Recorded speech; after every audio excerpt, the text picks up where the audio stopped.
say today's the longest day. Welcome to the longest sermon you've ever heard in your life. I've obviously also worn the wrong deodorant because you're all sat at the back, or it's either that's the place where the apples can be thrown with a greater trajectory. I have the pleasure of finishing our series in 1 Samuel, and we're going to look at Jonathan. So we've looked at all these characters, and the guy bottom right is Jonathan, and that's who I have the pleasure of talking about. If we do the next slide, cario'n, please. Wow. Just like you're a prophet and you don't know it. Amazing. So Jonathan had 3 main relationships in his life. He had an armor bearer, which I'll talk about very shortly. He was also the son of King Saul. So he had a relationship with his father, King Saul. And he also had a covenant relationship with David. And David, as we know from the previous weeks, becomes the king. So, in 1 Samuel chapter 14, if you like to turn to that, you can read it, but I'm going to give you a précis of it. So what happens in 1 Samuel chapter 14, we hear how the Philistines were the dominant force in the land. The Israelites were hemmed in on both sides by steep cliffs, and the Philistines had the higher ground. So Jonathan said to his armor bearer in verse 6, "Hey, come, let's go over to that outpost, and perhaps the Lord will act on our behalf."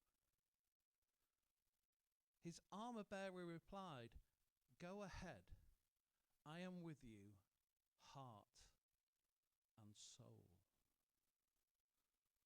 The next slide. Oh, it's amazing. So Jonathan said, "We will start going up the cliffs towards the Philistines. And if they mock and ridicule us, we know that the Lord is on our side." So they started to ascend the cliffs. And what happened? The Philistines shouted down, "Come on then, come on up if you think you're hard enough. Are you comfy at the bottom of your valley? We've got the higher ground. Just come on up. No problems. See what happens when you get to the top." So they kept on climbing because Jonathan had said, if they mock us, we know that the Lord is on our side. So do we wait in our lives for the perfect moment? The knowledge that everything on our next decision in life is going to go well, going to go so great. Or does fear affect our everyday decision making? Or do we start our daily journey in reaching out and taking a step of faith? But then as soon as we hear some negative remarks or somebody else's opinion about what we're doing, do we stop and retreat? Or, by pressing on, do we find our spiritual journey? So when they reach the top, Jonathan and his armor bearer kill about 20 men. And then God shook the ground where the Philistines were, like an earthquake. And this confusion spread throughout the Philistine camp. And you know what happened next? All the Philistines started killing each other because they were confused, they were scared, they were in fear. They didn't know what was happening. And so, you could imagine Jonathan and the armor bearer going, "Well, carry on, I don't need to lift my sword. It seems that you're doing my job for me. Thanks very much." But it's amazing, isn't it? That that God would shake this, that this confusion would come over the enemy, and they would all start killing each other. Then King Saul saw what was happening, and he came to the battle, and it was a great victory. But it wasn't thanks to the army. It was thanks for two people that stepped out in faith.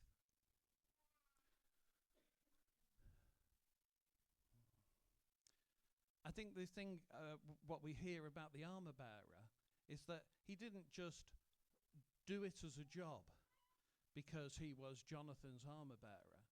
The important thing is that the armor bearer saw Jonathan's God through Jonathan. So people in your lives, you can see they have a faith in a God, they have a journey. Those are people that people like and are attracted to faith-wise. And it's important, but it's important that actually the adulation to the person you respect actually goes to God. Because you're following that person because of the God they follow, the faith they have. It's important. So finding an armor bearer here in 2026 is important. It's good to be in discipleship with each other. It's good to have each other's backs. It's good to be able to have people you can talk to, that you can see faith in. The armor bearer only followed what he saw in the Lord, in Jonathan. We need to walk our faith and not stand still. Jesus has a journey for us through our past, in our present day, and for our futures. There's an old song. This will show you how old I am. And I won't sing it, but it goes, "One day at a time, sweet Jesus." So one step at a time. The next one. So the fleece they lay, because when we started, he said, I don't know if God's with us, but we're going to lay this fleece. And if they mock us, then it didn't matter how big the army was on the top of the hill. And you may feel at the bottom of a valley, and all you see is cliffs on each side in your life. And all you hear is mockery from the tops of people in better places with better opinions. I say, it's time to step out. That's a really good time to step out. When you know it's not in your power. When you know that realistically, if we had a business plan or a war strategy, we're going to lose. That's when my God steps in. So faith over fear. And don't despise the small things. Surround your people with faith. Faith is an action word. It's not a stagnating word. The next one. So it's important to have friends have faith, but it's, we are allowed to have friends that don't have faith. We have a harvest, we have a field, we have people to talk to and grow our lives with that can see your faith journey. If you don't have an armor bearer or someone that you class as an armor bearer, or can you be an armor bearer for someone? This is where the discipleship courses that Lighthouse run are really good. And Rachel has got these discipleship cards with questions. So if you don't really know what to ask and to start a discipleship, get the pack of cards, because they're a great icebreaker. You get to know people where they are really, whether they're in the valley, starting climbing the cliff, halfway up the cliff, or at the top, defeating the enemy. And it's also important that they're with you. And remember the armor bearer said, I'm with you heart and soul. So through the good times and the bad times, when you mess up, or when you maybe say the wrong thing, or maybe when our friendship is tested, you go back to the foundations and you say, I'm with you, heart and soul. The next one. So we then turn to Jonathan and King Saul. So the father role for Jonathan was his father, King Saul. So Jonathan was the rightful heir of the throne. He supported his father, but didn't know that his father had nasty plans for his friend David. And even when his friend told him that his father had nasty plans for him, he didn't believe David. But the truth came out, and Jonathan found disappointment in his father, got angry, got disappointed. Because at that time, and I know it's been said in the previous weeks, David was getting more and more popular. They were saying, King Saul, you can kill 1,000 men. David, you will kill tens of thousands of men. You are a great, mighty warrior. And Saul just did not like that. Not happy.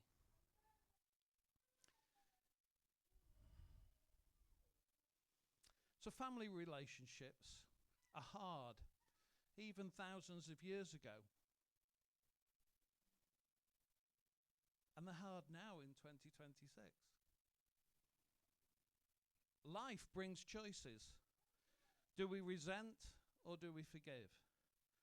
Do we remember only the bad and not rejoice in any of the good? Daily we have a choice in our families to choose love over fear, unity over division.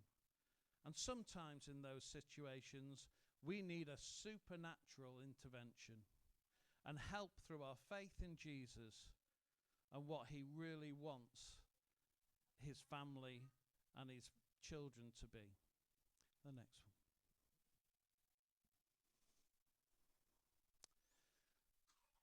So we sometimes have a problem with authority. We have a problem with how our country's run and how I am not opening the can of worms that is politics. I'm going to leave that. But actually our reaction to it is important. Our heart to these people that are trying to run our country and what we think about the authority, it's important that the people who govern and run our country, we are called to respect and pursue change through finding the things that unite us as a country, as a region, as a town, as a community.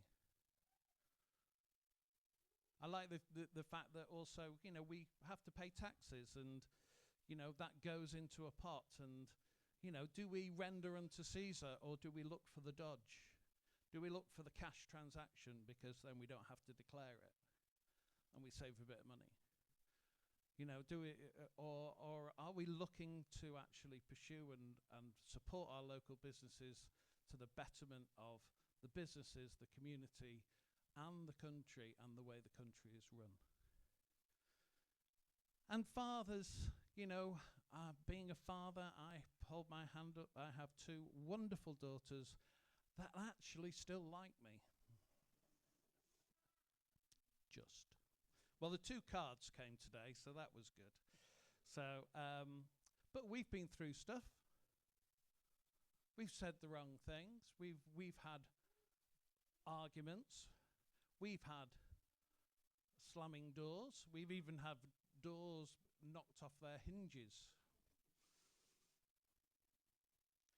But you know what? Sort of like when you look through it, I could stand here and just tell you all the bad. But also I can also say I am so proud to have a serving police officer and a mental health well-being practitioner here in my family, and they're changing people's lives. They're protecting, and they're healing, and they're changing, and that they're making a difference. And that makes me go, wow, you got a lot off your mother.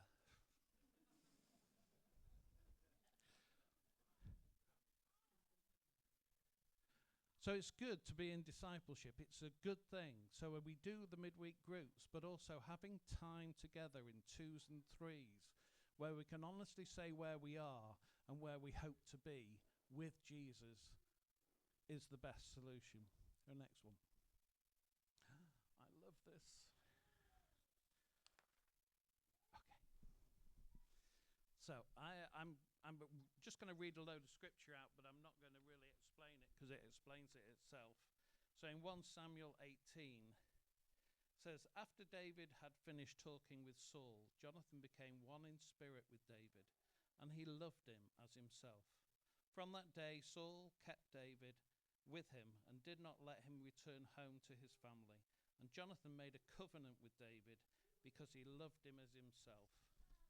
Jonathan took off his robe he was wearing and gave it to David, along with his tunic and even his sword, his bow and his belt.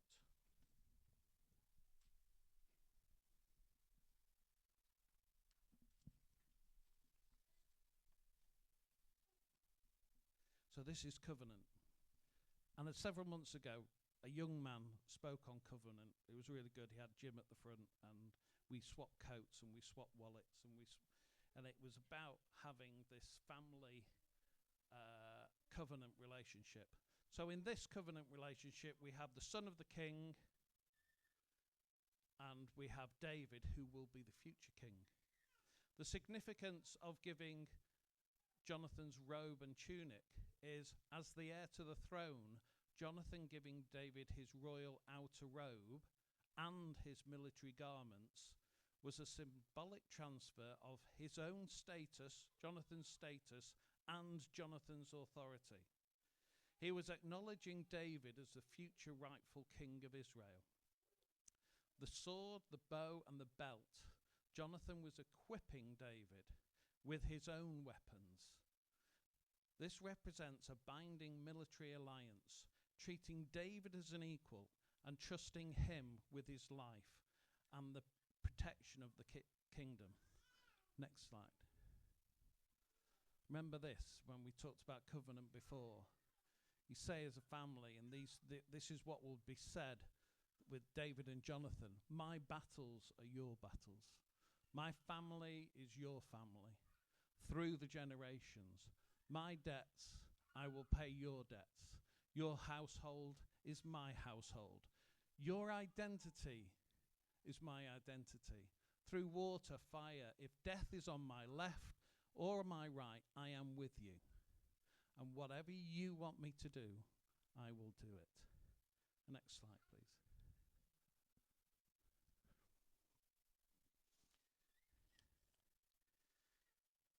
I'm moving quickly on because things happened and David and Jonathan had to separate. And this was their goodbye. David got up from the south side of the stone because Saul had tried to kill him. And he bowed down before Jonathan 3 times. They kissed each other and they wept together, but David wept the most. Jonathan said to David, "Go in peace, for we have a sworn friendship with each other in the name of the Lord, saying, the Lord is witness between you and me, and between me and your descendants, and my descendants forever." So Jonathan and David's covenant stopped a civil war. Because usually in those times, the son of the king was the rightful heir. And usually they'd put up a fight. But here a covenant made it so that David became the king.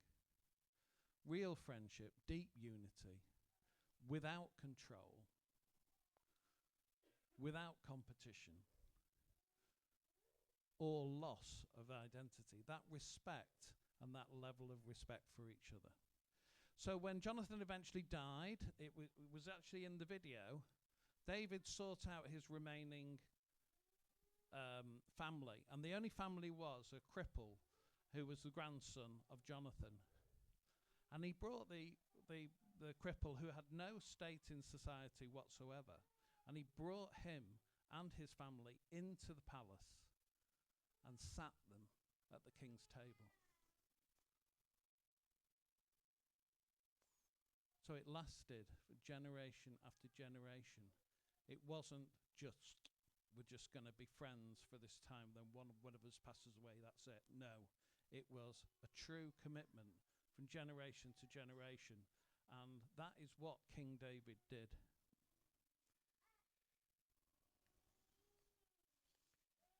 And next one, please.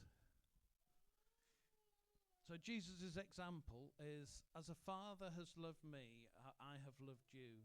Now remain in my love. If you keep my commandments, you will remain in my love, just as I have kept my Father's commands. I have told you this so my joy may be complete in you. My command is this: love each other as I have loved you.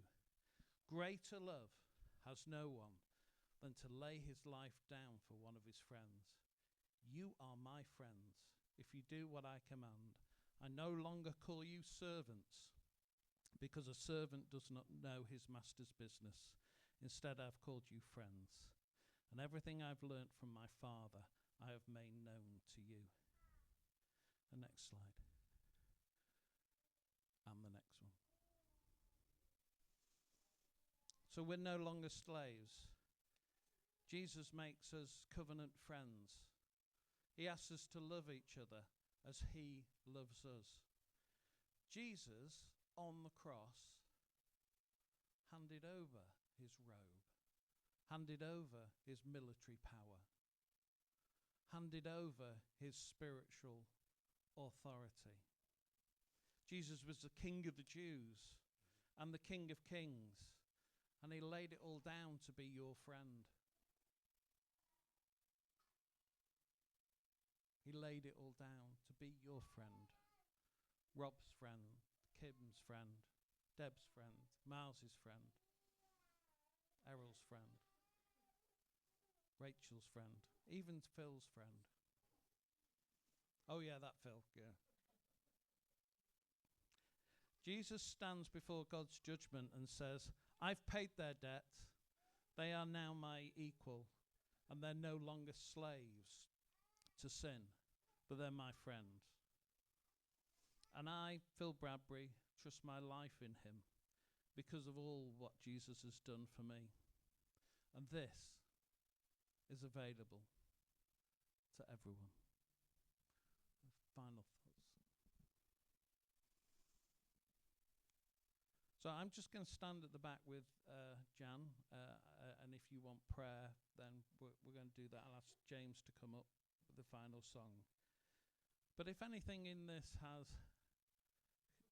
planted a seed of, I want to be an armor bearer for someone, I want to help somebody through life. I have issues about fathers. Sometimes I just need a father's hug. Sometimes I need the father heart, the spiritual solution to my issues. Stop living in the valley and start with those steps of faith, because two people can be even better than an army. Thank you.